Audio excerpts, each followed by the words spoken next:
কওমুম মাআহুম সিয়াত কাআযনাবিল বাকার। আল্লাহর হাবিব বলেন, একটি দল হবে যাদের হাতে গরুর লেজের মতো চাবুক থাকবে। ইয়াজরিবুনা বিহান নাস, তারা মানুষকে প্রহার করবে, আঘাত করবে।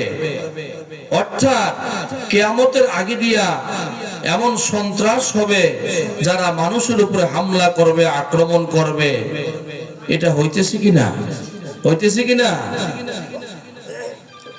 এটা হইতেছে, অলরেডি চলতেছে, অলরেডি হয়ে গেছে। মানুষের উপরে হামলা করা, মানুষের উপরে জুলুম করা, মানুষের উপর অত্যাচার করা।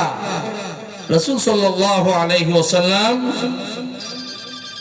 কিয়ামতের আলামতের মধ্যে বলেছেন, দুটি আলামত আসবে যেগুলো আমি দেখি নাই। এক নম্বর হলো যারা মানুষের উপর অত্যাচার করবে, মানুষের উপরে